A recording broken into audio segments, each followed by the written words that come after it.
That's some real stuff, homie. Welcome in, welcome in. Let's get started. Mr. Richard here, and we are live and direct. Coming in live all over the US. We live on Facebook, both Facebook pages. I have two Instagram pages, but one Instagram page you'll never know it even exists. Then I have an Instagram, a TikTok page, and I have a Twitch page, and I have a Twitter page. The Twitter one is verified, so that's the only one I have. The Instagram one that is my predominant one is verified, and my TikTok page has 400, 500,000 followers or something like that. So if you get a message or you want to reach out to me or contact me, reach out to those specific pages. Don't be in contact with any other pages except those. And if you ever message me and you say something like, take a picture holding up some fingers, sitting crisscross applesauce or something like that. If you really want to, I will. But more than likely, I will not. I will not message you or DM you, asking you or soliciting you for money. I just don't. I don't need to do that, and that's just not my style. So if you want to do anything, if you want to contact me, that's why I offer the webinars, the free webinars, and we go over different stuff, different ways to make money, different ways on how I educate. We go over different ways on how to invest, different ways to fix your credit, different ways to get business funding, and those type of things. You're live and you're talking to me directly, and those things are easier for me to navigate. And you really can't kind of fake that stuff. You know what I mean? So, but yeah, that's what I'm doing. So we're gonna do some quick Q&A. So whatever questions y'all got, we go ahead and get to some of them, and we kind of go from there. Somebody asked about how to buy businesses. Before we get started on questions, I'm streaming live on YouTube, Facebook, Twitch, Twitter, Instagram, and TikTok. If you watch this or you have any questions, ask me on YouTube. YouTube sent me a nasty letter two days ago, a nasty email saying that I need to be more engaging on there, which I don't mind. People just got to go there to watch from there. So you can either click the link above, and then you'll see my name and my free webinar if you want to come to that, and then you see all the social media platforms. Or just go to YouTube and search "The Rich Get Richard," and you can kind of see me from there. So it's just easier for me to, I'll guide or help anybody on here. I just get compensated from social media on YouTube. Twitch don't pay me nothing. Facebook damn near pays me pennies, and uh, you TikTok gives me a little bit, but my money on TikTok is very minimal, right? If you want to talk about some numbers, I'll even break some down. YouTube probably pays me $500 to $1,000 a month, which is not a lot of money. On a good month, it's about $1,000. Instagram probably pays me $100 a month, which is not a lot. I haven't seen a Facebook check yet. Twitter, nope. Twitch, no. TikTok is it's hit or miss. Some months on TikTok, I can make a couple $1,000, and some months on TikTok, I feel like I make $20. It's just so weird. So I'll probably average it about $500 a month on TikTok. So TikTok is cool, but I know YouTube AdSense will always make me money. So I always believe in transparency on all levels. So yeah, give me that money. Sure, I don't care. I'm gonna tell you something that's crazy, and I'm not bragging or nothing, but sometimes I get money, and it's more annoying to try to cash. I'll give you a great example right now. Here's a check right here for like $50. $50. Okay. It literally has been sitting over here for 2 weeks. I guess it's not worth my time. I mean, I forget about it. It's not a lot of money to me. Now, I told you my businesses and my real estate generate six figures, sometimes seven figures a month. $50 is just not worth my time. I wish I had an assistant that just cashed $20, $30 checks, $50 checks, $100 checks. And also too, my deposits for all my social media honestly goes to my spouse's PayPal account. So it's not even linked to my PayPal. It's linked to her PayPal. So the money goes to her. I almost don't even see it. I don't even care about it. Or sometimes they're just sitting in the PayPal account for months and it'll be like, I'll look in the PayPal account and it'll be like, oh wow, we have, I don't know, 10 grand, 15 grand in there. I'm like, where? And I'll just go back and oh man, that's from YouTube and TikTok and Instagram or something like that, just paying out over months. And I was like, oh shit, my bad. It is what it is. Now, if it's up to that, like 10, 15 grand, okay, cool, I'll deposit it. But that couple $100 a month or something, it's not, I don't know. I don't even think about it like that. But those are good problems to have, though, It is what it is. I'll cash it for you, man. Here, if you was here, I'll give it to you.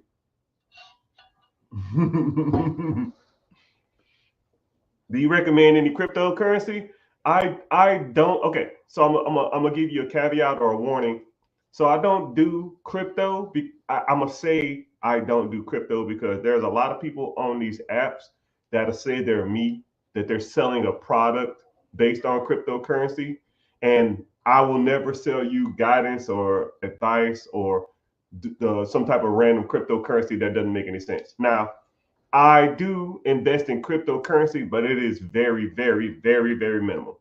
I do the basics, the Bitcoin, Ethereum, Cardano,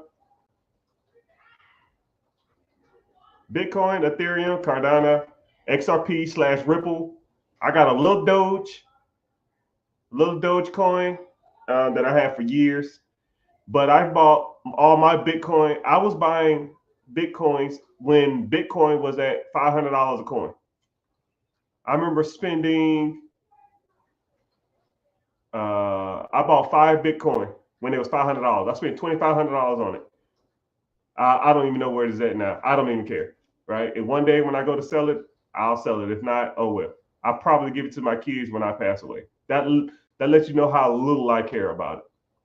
But if I was to invest in any, now invest in any kind of coin, it would probably be those three. Actually, it'd be Ethereum, XRP/Ripple, and Bitcoin. Everything else is kind of trash to me.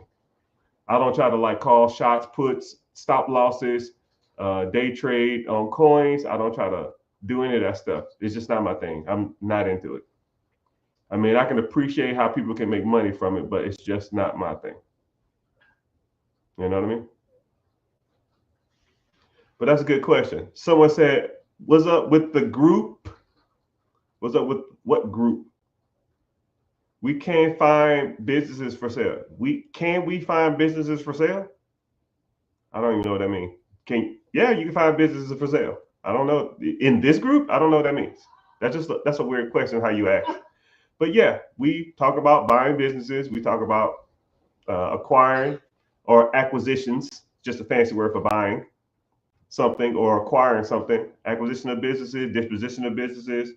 We talk about buying and selling real estate on all levels, businesses on all levels, investing on all levels, and all that kind of stuff like that. So if you're watching from anywhere, just go to YouTube, ask the questions, and it kind of helps out my algorithm or helps me get through whatever. So I'm gonna let my dog out. I'm gonna turn my screen off for a sec, but ask your questions and give me a sec. I'll be right back because this dog will sit here and bark till his damn head fall off. He's like 90 years old and he don't know. He's senile. It's all good. Give me a sec. But yeah, I still see your questions. I still see everything you got going on. Just gotta give me a sec to where I can.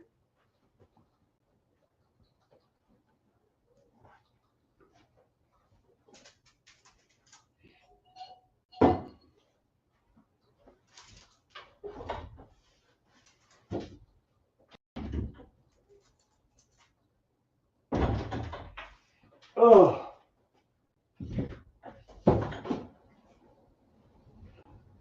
Yeah, I had this dog since we had this dog since 2006. This dog's literally almost 19, about 18 years old. I don't even know what that is in dog years. That thing is old, but he barely can hear, and he just goes to doors and bark, and we just let him in or out. So,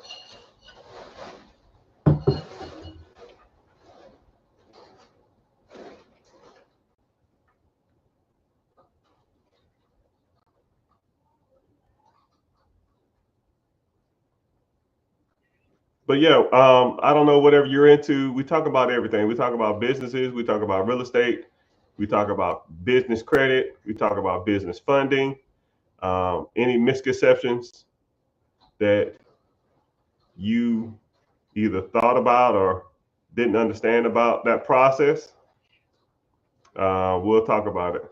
Someone says, how do you buy a business with low capital? Good question. So you can do a lot of things. So there's pretty much three ways you're gonna have to buy a business. One is credit, one is cash, and one is sweat equity. You're not gonna find a business or a piece of real estate. You're not gonna find anything. Take a random object of yours, right? So let's take your cell phone. I don't know what your cell phone costs. Let's say $1,000. You're not gonna take your cell phone and someone walks up to you off the street. Hey, how you doing? I'm good. Can I help you? Yes. You have a cell phone for sale? Yes. It's $1,000. Okay. Can I have it or can I buy it? Sure. What are you gonna give me? It's $1,000. Either you're gonna give me some cash, either you're gonna work for it, or you got good credit to go get a loan for the phone. I mean, that's pretty much the only ways that you can pretty much get anything. Would you just give somebody your cell phone without putting any money down, without having any skin in the game, without having any capital gain, or any of that stuff, right? There are situations, though. There are situations where you can buy stuff and have nothing in the deal, but 99% of the time, you're going to have to bring something to the table. But those things can be acquired just like anything else. Money can be borrowed from the bank. Credit comes from creditors or your personal credit, and equity or equity stake can come from working in the business or exchanging your time for some type of equity or changing your time for money in the business. So some of those things you can learn, some of those things that you can figure out, which if you don't know, I can help you teach it. Just like someone says, low capital.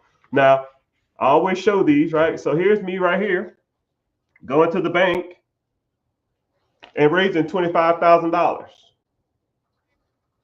Richard, 25,000. Wow. Richard, 25,000. Wow. So if you had little capital, use the bank's money or use somebody else's money. There's not a shortage of money. There's almost a shortage of opportunity. And I want y'all to think about that. If there was an opportunity out there and it was a lot of money to be made, people will give you money for that.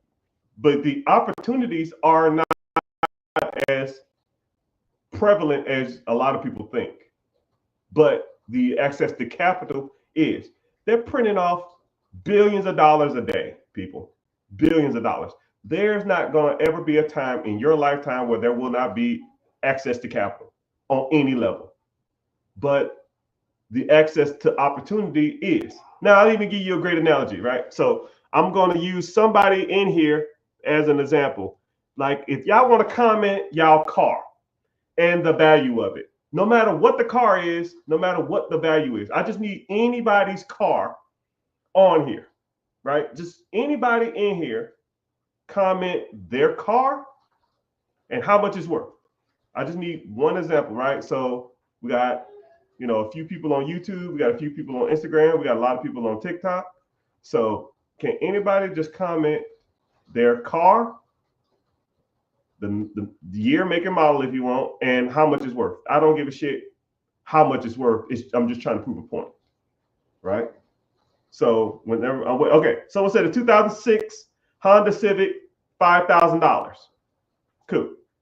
Someone else said a 2024 Ram 3500, $45K. Right? I'll use that one because it's a little easier to explain. So let's say the 2024 Dodge Ram, damn, $40,000, I'll say $45,000 just to make this easier, right? So he has a Dodge Ram 2024, $4,500, $45,000, wow, right? His vehicle is worth $45,000 every day of the week. So here you go. Here's the difference between capital and opportunity, right? If you saw a 2024 Dodge Ram 3500 for $4,500, is that an opportunity? No, the guy just said that's what it's worth. It is what it is. It's just the number. Now, I'm flipping through Facebook and I see another 2024 Dodge Ram 3500 for $45,000.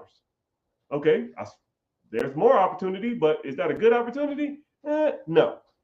All right, so I'm flipping through. I see a news article or something in the paper. It says 2024 Dodge Ram for 3,500, $51,000. Well, that's not a deal. That's $6,000 overpriced. And then I see another one, 4,200. And it's a little better, but really not. I see another one for 4,500. That's about what they're going for. I see another one for 46,000. Yeah, that's about right. See another one for 45,000. Yeah, that's about right. I'm flipping through Facebook, and a 2024 Dodge Ram 3,500 is selling for $21,000. They're normally $40,000 to $50,000, but I just found one for $21,000. I call the guy up and I say, "Hey, there's what's going on with this truck? Hey man, I fell on hard times. I'm going to jail for 5 years. I gotta sell this car. I gotta report to prison tomorrow. I need $21,000 cash right now. You come get this truck." And I say, "Okay, cool. When you need it by?" "I need it by 6 p.m. tonight. And let's say it's 3 o'clock. You telling me, if you came to me and said, 'Yo, Mr. Richard, this guy selling a truck for $21,000 that's worth $45,000. We're gonna sell it for $30,000. I'm gonna give you $6,000 profit, and I'll take the last profit.' Would you do it?" Yeah. The moral of this story is there's rarely opportunity, but as soon as you got a deal, money will show up. You come to me with that deal and I'll finance that deal 9 times out of 9, because you need to learn how to find opportunities, right? Finding money is not hard. You find a deal, money will show up. I've had real estate deals that are worth, let's say, $100,000. And I know they needed $20,000 worth of work. And I say, "Hey, you give me $60,000 cash for it, 60 grand plus the 20. You make 20 and I make 10 or 5. Man, I sell them shits. I put it online, 24 hours, them shits are gone." Because, don't look for the money. Look for opportunity. Opportunity will produce money, because a lot of people out here with money, but not a lot of people out here have opportunity. Okay. Somebody said, I like haters. I ain't gonna say you're a hater, but maybe you just don't know any better. So, Mr. Jay, what question do you have? What question you got for me? Someone said, "I never help anybody." Well, ask something that's worth helping. Ask the question. That's why I'm here. You can't get help for a question that you don't ask. I'm struggling with finances, but I don't ask the question to a financial expert. I mean, if you got questions, ask the question. Don't just sit there and look at me like I'm crazy and say, oh man, I didn't get nothing from this. That's why we're here. That's why you ask the questions. If you had accessibility to a person that got their shit together, who makes hundreds of thousands of dollars a month of income over all multiple different streams of revenue, yet whenever you meet this person, you say stuff like, you don't help me.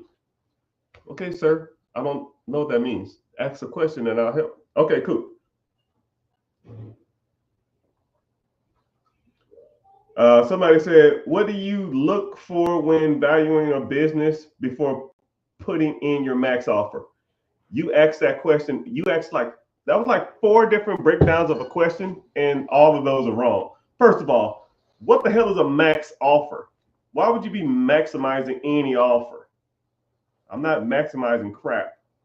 You know, I'm not giving anybody the most amount of money that I can give them.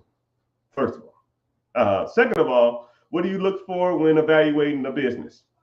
Okay, that's a good question. There's a lot of things. First of all, I'll even just get into this because I'm not going to go super deep dive because, things that I look for is I can go on down multiple rabbit holes, but I'll give you this one. And I'll give you the simplest one to kind of look out for. It's financial. Okay? If a business doesn't make money, everything else is almost irrelevant. Okay? If a business does not make money, everything else is almost irrelevant. I can fix 99% of problems with money. I can not fix a lot of problems when I'm broke. Think about that. Let's say you can start naming anything that's wrong with a business, right? Here you go. Here's a business, right? And I'm going to just start naming random problems. Inventory's wrong. Shitty accounting. Shitty managers. Crappy employee environment. Crappy employees. Crappy uniforms. Slippery floor. Hot as hell inside. Need a ventilation system. Need a new POS system, point of sale systems. Need poor management, poor website, poor marketing. Now, all of those problems can be fixed with money, right? Name one problem that a business, comically, 95% of all problems can be fixed with money. Now every problem I just named, fix it broke. You have a shitty manager, fix it broke. You don't have a point of sale systems, fix it broke. If you don't have a good accountant, fix it broke. If you don't have a good air conditioning in your building, fix it broke. If you have a dated ambiance, fix it broke. You can't. You can't renovate a building, broke. Can't fix the AC, broke. Can't get new uniforms, broke. You see what I'm saying? Once you have, focus on the money. Because when the money comes in, you can take care of a lot of problems. But if it's not bringing in any money, what do you got? You just got a fucking process that doesn't do shit but get on your nerves and give you a headache. You know what I mean?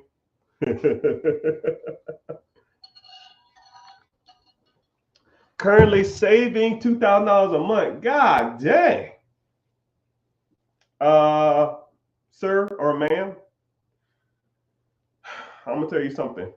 $2,000 a month, if you're truly saving $2,000 a month, because I'll meet people that say stuff like, I'm saving $2,000 a month, but they're really not saving $2,000 a month. They have $2,000 of access every month, but they're not truly saving / or investing $2,000. First of all, you got to set a parameter and know the difference between saving and investing. You got to know the difference between saving and investing. Are you saving or are you investing? And you have to determine a specific amount for that. It can't be, I'm saving $2,000 a month. Okay, cool. Saving for what? A rainy day? I don't even know what that means. What are you saving for? An emergency? right? Now, here's a line of credit for $30,000. A line of credit for $30,000. My line of credit for $30,000 can almost fix 99% of any emergency. So why the hell am I even saving up money? Why are you saving? You should be investing. So now you can have a pot for, I guess, an emergency day, like the brakes go out, which you can put on the credit card. If I have car issues, I can put on a credit card. I need to take a family vacation, or I need to take a family trip. That's an emergency. I can put that on a credit card. But if you wanted that pot, which I don't know why people have them, just say if you do have it, that's cool, right? Set an amount, and then let's say $1,000, $1,500, something like that. Leave it there and just kind of go from there. And then after that, everything needs to be starting investing. And I need a specific amount. You say you make $2,000 a month. You got currently $2,000 a month in savings. Okay, cool. $1,000 need to go to investing every month, or $1,500 need to go to investing every month, or $700 need to go investing every month. It has to be a specific amount, because if you don't pick a specific amount and turn it on automatically, you'll never start investing, right? Or I'm gonna do $1,000 today, and I'm gonna do $200 next month. Nah, fuck that. Pick a specific amount every month. Every month. And then one day you start seeing that pot getting some decent numbers, and then you can go out and you can borrow against that money, or you can start buying businesses with that money, and or you can start buying real estate with that money, or you can leverage that money, go to the bank, leverage it, and then get more lines of credit and more money from the banks. Because the more money you have in investing, the more money you have in savings, the more money banks will loan you, because they're showing you, because they're seeing that. I'll even give you two examples, right? I'll give you a quick example. Let's say if me and you have a 700 credit score, right? And you have $500 in the bank, and I have $50,000 in the bank. Who do you think they're going to loan more money to? Both of our credits are great. Both of our credit profiles are great. Both of our credit history is good. All that kind of shit. You got 50,000. I got 50,000. You got $500. Who do you think they're going to loan more money to? You know what I mean? Think of it like that. And the more money you have in these accounts, the more relationship you have with banks, the more money they'll give you.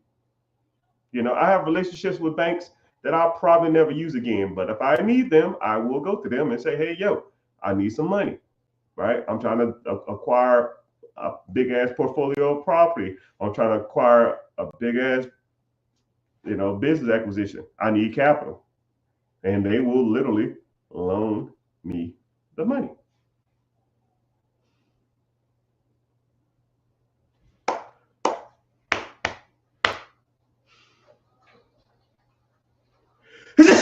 There you go. Woo. Someone said, I got $20,000 now. What do I do? Brother or ma'am or sir or ma'am, you got a lot of options. One, is it accessible cash, or is it in investments? I would start converting over to investments, and then I would also start working on my business credit, and then I would start working on my personal credit, getting my personal credit good, and then I would also start getting into getting relationships with banks, and or start a good side hustle, and or start looking at buying a couple rental properties, because you'd be surprised of how many properties you can buy with $20,000 down.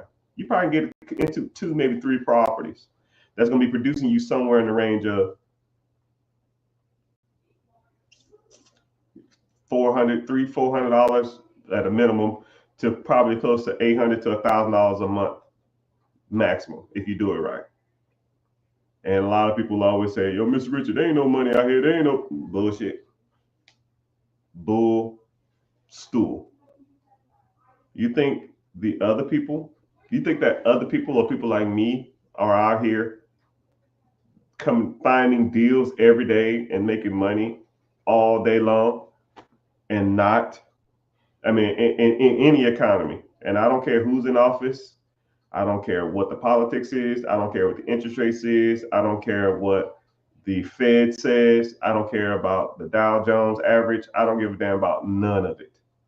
To me, it makes no difference. I don't care about none of that stuff. And once you get to a level of success and making money in any market, because I've seen presidents come and go, I've seen the stock market go up and down, I've seen pandemics, I've seen recessions, I've seen all of this stuff, and everything is all the same. It's either up or down. What you gonna do today? That's pretty much it. Oh man, we're supposed to be in a recession. Cool. What are you gonna do today? What are you gonna do right now? If the deal makes you money right now, do the deal. It's about as simple as it gets. You know, what if the interest rates are high? Cool. Does the deal make you money? But the interest rate, but bro, you say interest rate one more time, we're gonna fight. Does the deal make you money? If the deal doesn't make you money, don't do it. If the deal makes you money, then do it. I don't care about an interest rate. I don't care about points, PMI. I don't care about mortgage insurance. I don't care about uh, any of that crap. How many points? How much debt to income rate? I don't care about none of that. A lot of people focus on the wrong stuff. Y'all devote y'all time, effort, and energy on looking at shit that doesn't bring you in any money. I will see people literally. I will be strolling on social media, and I will see lives on social media that I have 500 people in it arguing over who's better, LeBron James or Michael Jordan. 500 grown ass motherfuckers arguing, full on arguing, have bullet points, damn near red in the face, damn near screaming over what basketball player is the GOAT, even though LeBron James is.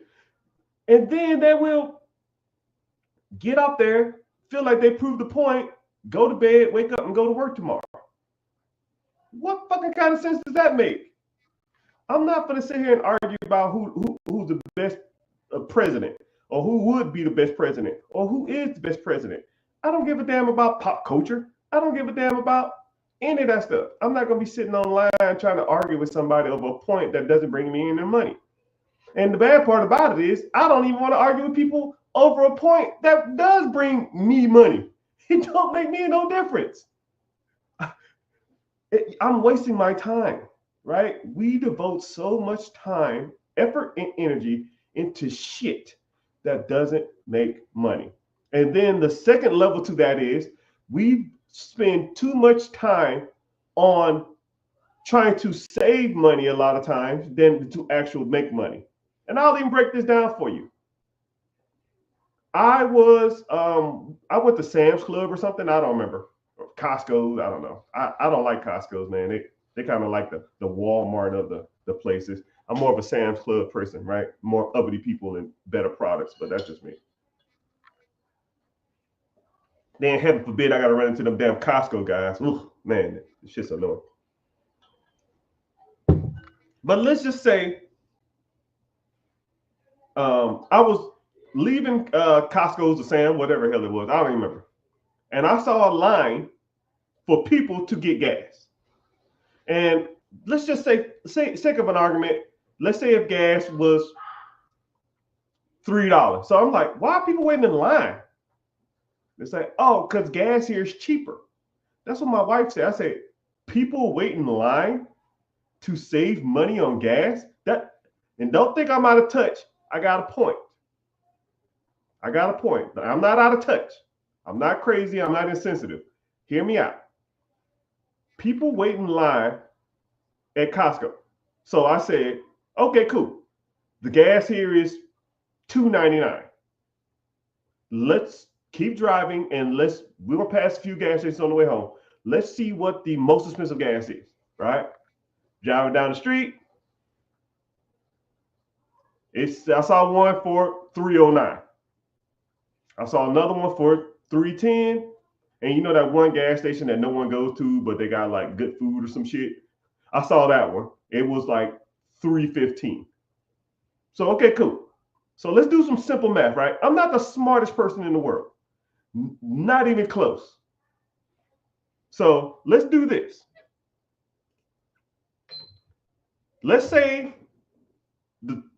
I didn't wait 20 minutes in line to get the $2.99 gas. I just went straight and got the $3.15 gas.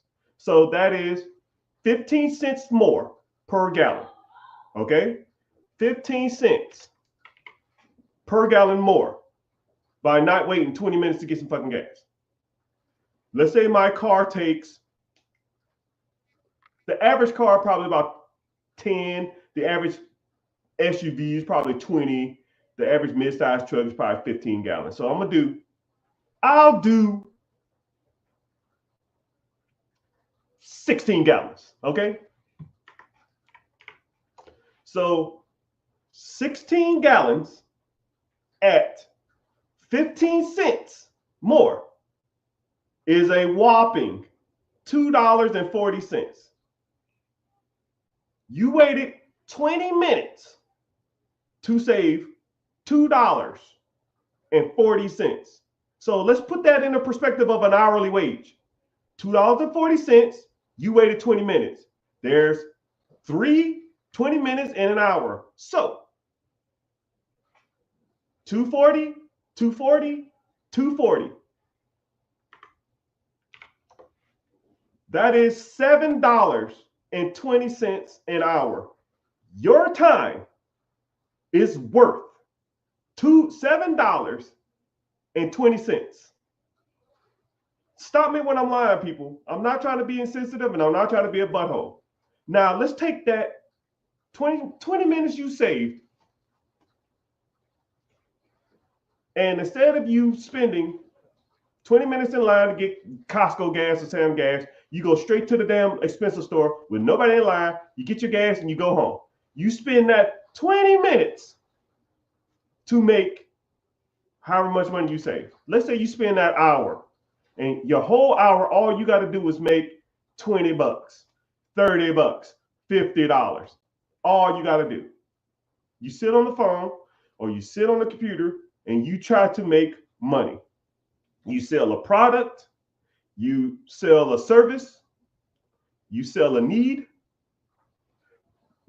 You try to find something, a free cycle, meaning you go to Facebook, search something for free, go pick it up, clean it up, put it right back on Facebook and sell it.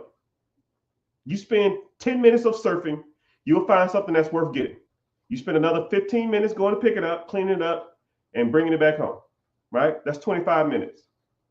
You put it right back on Facebook Marketplace, $100 with $25 delivery fee. It's going to be cool. I want you to deliver it to me. Cool. They're going to bring it over. You take that to them. You deliver it. They charge you $120. They pay you $120. You go home. You spend 40 minutes making $120 online. But you spend 20 minutes in Costco line to save $2.40. Stop me when I'm lying or make it make sense. I don't get it, people. I don't get it. So not only are you, first thing, you spending your time and money, and you spending your efforts and energy debating and arguing about the wrong shit. And then the extra time you do get, you're trying to save money when you should be trying to make more money. You know, my spouse or anybody in my family will talk to me and they'll say, yo, Mr. Rich, we got to go do this. We got to do that. I say, yo, I ain't got time. Because that means that time I'm losing is not worth the amount of time that I would be spending making money doing something else. It's not worth my time. And when y'all say, man, that's not worth my time, it's literally $7.25 because I see y'all in line every day at Costco's and Sam's. And I'm not trying to belittle y'all. I'm just trying to get y'all to look at bigger pictures of stuff because People like me, when I see lines at Costco or I see lines at Sam's Club to save 10 cents on gas, y'all are wasting y'all fucking time. Y'all are wasting y'all time. And y'all think y'all saving money? Y'all ain't saving money. Y'all wasting time. Time is your commodity, people, not the $2.50 you're saving. And if you want to debate me, bring it on. You will not win that argument. You will not win. You will not win. How saving $2.50 at the gas station will ultimately benefit the great big picture of your life.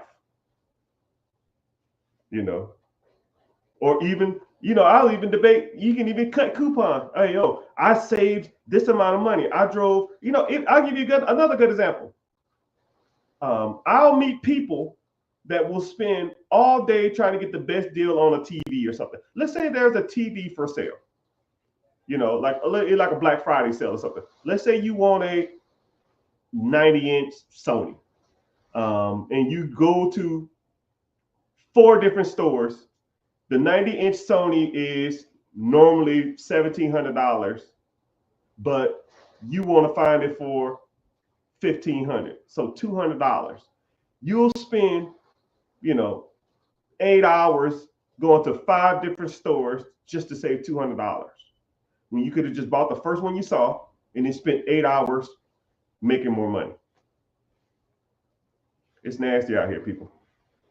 It's nasty. It's just a different mindset.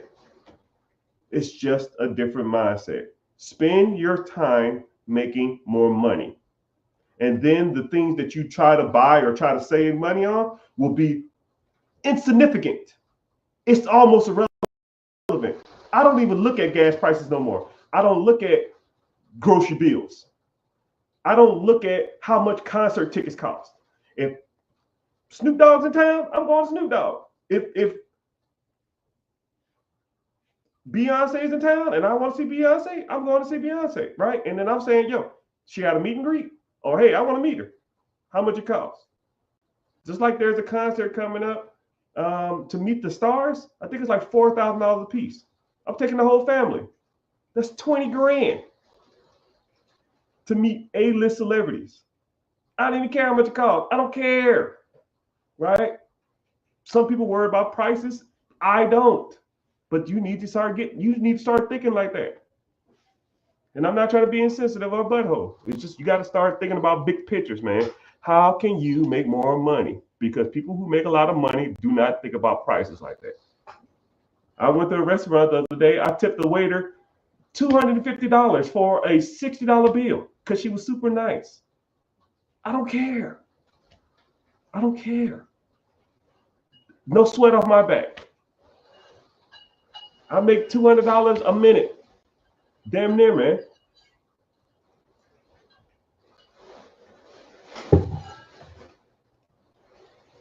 I'm gonna look up how much I make. I've always wanted to know. I'll say an average month divided by 4 weeks divided by 40-hour week. Sheesh. What's a minute? What's a minute? What's a minute? I get about $35 a minute. You do the math on it. If I work 40 hours a week, I make $35 a minute. But it's all good. But I hate talking about myself, man. It's kind of annoying. So what questions y'all got for me, man? I'm trying to motivate y'all and give y'all, but sometimes it come off as insensitive, and I don't like doing that shit. I'm almost a people's person, but sometimes I gotta tell people, man, there's other side of thinking about this stuff, man. You can't look at it from you got to look at it differently. There's no checkers here, man. I'm not 1 move ahead. I'm 10 moves ahead. And once you start doing this on a high level, it's different. It's real different. Man, I'm ashy. Hold on, I'm gonna get some questions. Preguntas, questions. But welcome in. I see people popping in. I'm streaming on all social media platforms: Facebook, YouTube, TikTok, Instagram, Twitter, or X, whatever you want to call it. If you want to know more about business credit, business funding, if you want to know about net 30s, trade lines, all right. One thing that I like to focus on is I call it the pillars. For those who are newer here and don't know anything about it, I kind of break it down for you. I'm in the process of writing a book, which I don't know when it's going to be released, but hey, it is what it is. And I break down what's called the four pillars because once you understand the four pillars, you can almost break down everything finances because everything relates, everything can be put into one of these boxes. Credit, business funding, personal credit, trade lines, net 30s, net 60s. Then you have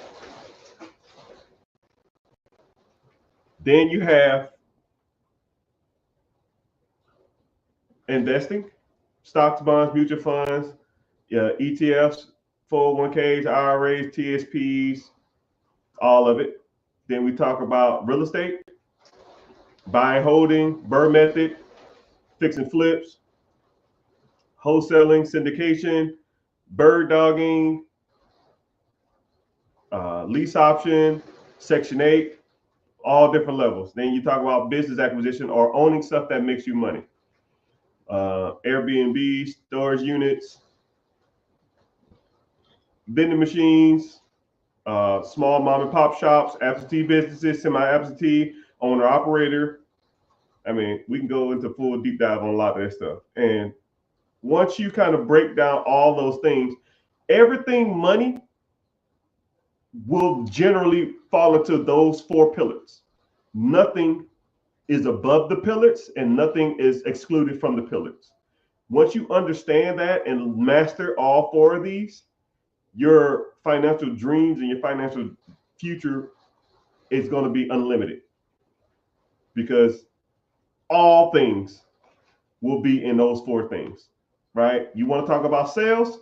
That's in business ownership. You want to talk about real estate? That's in the real estate section. You want to talk about Turo? That's in the ownership section. You want to work on business credit or go and raise capital? That's the business credit section, making yourself more creditable. You want to talk about investing. Okay, cryptocurrency, that's in the, investment section. And how can we learn? I have a free webinar coming up. Click the link in the bio or just go to therichgetricher.com or just go to my Instagram page and click the link. It's called Be Your Own Boss. It's Wednesday, 9 p.m. EST. Be there, be square, and it's free too. So somebody asked, how can they learn? Kind of broke it down. Just come to the free class, and I'll be there, and we can talk about different avenues on how to invest and stuff like that. And we kind of can go from there. What is the furthest way you will buy a rental property home from your hometown? Shit. Yes. I will own one thing about real estate, I will own a home anywhere in the world. If you have systems, teams, and the infrastructure in place, you can own a property anywhere. If you got a good property manager and a good tenant, anywhere in the world. I'm almost in the process. I'm looking at a home in Europe. That one of my dreams, right? We all have dreams, right? Even though some people have smaller dreams, some people have bigger dreams. I want a French chateau that I pull up on like the cobblestones. You pull around and have like a fountain in the middle. You pull up and it's like a French castle or a French chateau with like 20,000 square feet, moss on the walls. And I want to go and like renovate it myself. That's an experience that I want to live. And I'm really this close. I saw one that I really liked, but just didn't pull the trigger. It's happening. I just don't know when. That's one of my goals is to own something like that overseas. But do I want to live overseas, or do I want to just rent it out as like an Airbnb or something like that, or just rent it out for short-term rentals and stuff like that, and then just travel over there and like live in it every so often. But yeah, that's where I'm at. But as far as continental United States, the lower 48, or even Alaska, or even Hawaii, I would own it in the United States of America. Yes, any state. But there are some states that are more renter friendly than others.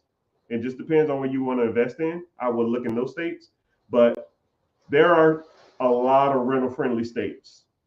I would always gravitate towards renter friendly states versus a non-renter friendly state. So, for example, say if you were in California, somebody in California can rent out your place, get in there, and claim squatter rights. And you damn near got to have an act of God to get them out of your place. You know what I mean? But there are techniques to get people out. I'm not going to break any of them down now, but there are techniques to get people out your property. But they can literally sit in your property for 6 months. And if you're in Texas and these people are sitting in your damn property and you can't do nothing about it, that ain't the type of problem that I want to have. But there are renter-friendly states that, they in your property and you want to kick their ass out, you got 2 weeks and they're gone, right? The state comes and knocks on their door and they kick their ass out of there, like those type of states. Like Texas is a renter-friendly state or a landlord-friendly state. So you rent a house in Texas and they don't want to get out, you call the sheriff and they come kick their ass out, But, and also too, whenever it comes to Texas, I can give you this kind of tidbit. Texas is like a homestead state, so they like people to invest within the state. So if you're in Texas, invest in Texas. But if you're not in Texas, I wouldn't invest in Texas. They make you pay homestead tax and stuff like that. That stuff sucks. But there's tons of states that are great to invest in. North Carolina is another one that's good to invest in. Now, I can go in here all day talking about different states, but I'm not going to do that. Thanks for teaching everything, brother, sister. I don't know who you are, but appreciate you being here. If you want to learn more, come to the free class. Someone said Michigan is a renter-friendly state. Is Michigan? I think so off the top of my head, though. I would have to look it up. But a lot of the stuff you can look up. You know what I mean? And it depends on what part of Michigan, too. Right? Like, I ain't trying to rent in Flint. Right? Flint ain't it. At least that's my opinion. Flint is not it. How you doing, sir? And ma'am, I see you. Appreciate you being here. Someone said I got a new sales job, but it has to do with selling a motion nonprofit. What the hell does that mean? I just got a sales job, but it has to do with selling emotions nonprofit. I don't know what that means. Selling emotion? But I will. Thanks. No, thank you, man.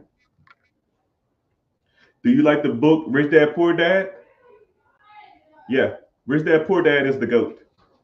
Rich Dad Poor Dad is the best financial book ever written. And a lot of people think it's overrated. Regardless if it's overrated or not, it is the standard. It is the Michael Jackson. It is the LeBron James. It is the Tom Brady. It is whatever. Every financial book will always be compared to Rich Dad Poor Dad for the rest of my life and probably the rest of yours. So if you haven't read, if you want to read any one book, Rich Dad Poor Dad, and if you don't want to buy it, just go to YouTube and get the audiobook and listen to it on the way to work and put it on like 1.25 speed, so it kind of listens to it fast. If some of them are like 3 hours, some of them are like 6 hours, some of them like you can get the condensed version in an hour and a half. Good day. So it depends. Yeah. You really ain't got no excuses not to read or get your literature up, because there's a lot of opportunity out here. There's a lot of things out here that's teaching people how to do some of this stuff, and I think you should be capitalizing on it. Right? Don't just take Mr. Richard word on it. Right? I'm good, but I ain't the know all be all.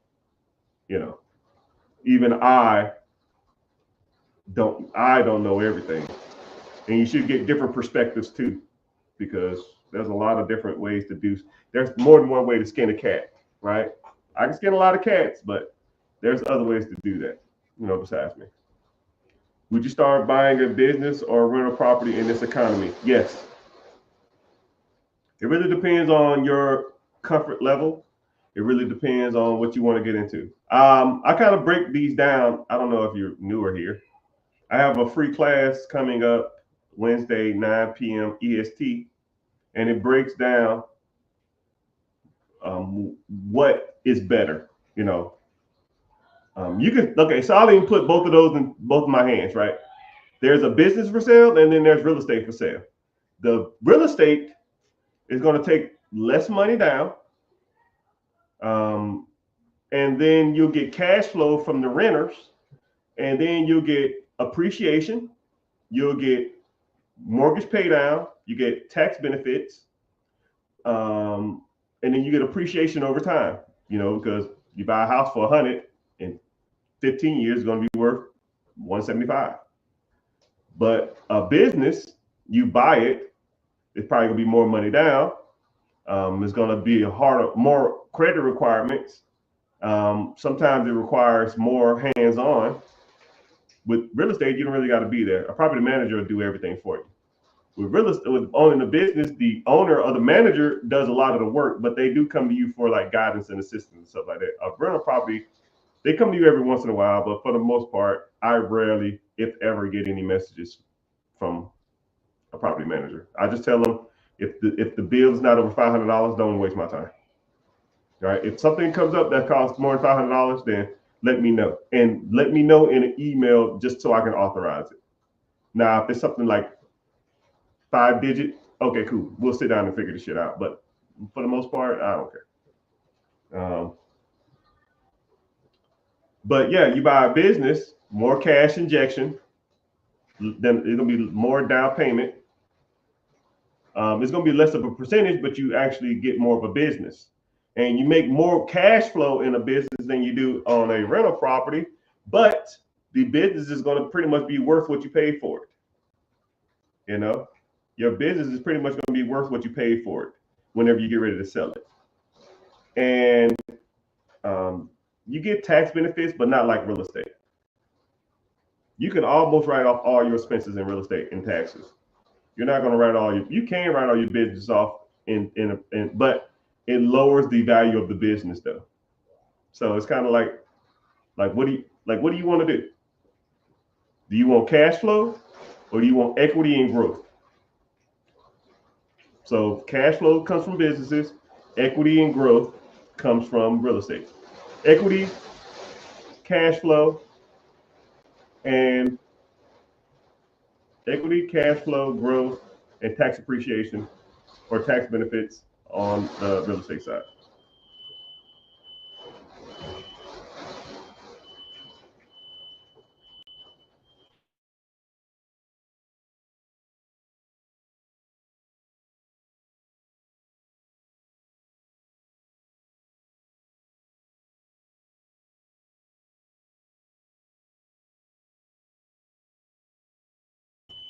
Yeah, thank you. Yeah, my damn smoke alarm going off. My daughter was cooking something. I don't know what the heck they do. I don't know if y'all can hear that, but can y'all hear that? Am I tripping?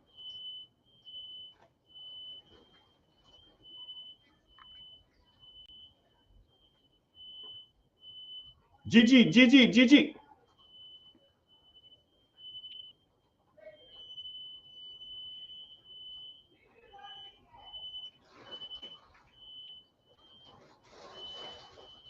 Hold on.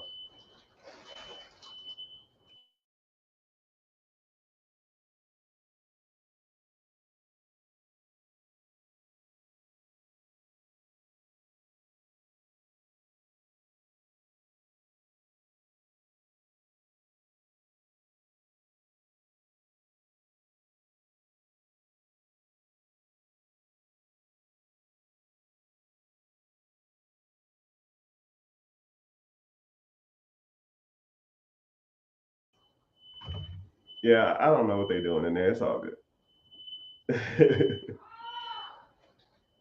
But I'll see what they're doing and go in there and figure it out. But it's all good. Let me see who all's in here. Twitter in the house, YouTube's in the house, and um,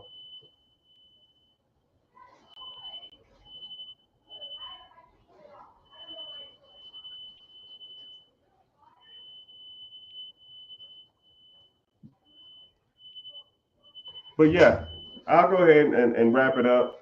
If you're following anywhere, make sure you go to YouTube and start watching from there. Like I said before, I have a free class that comes up, a free mastermind class that's Wednesday, 9 p.m. EST.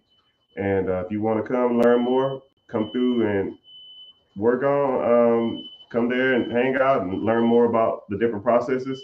And then we can kind of go from there. But yeah, hope you found value in some of this stuff. Hope you continue to learn and continue to grow throughout your daily travels. And I'm rooting for y'all. Let's get this money.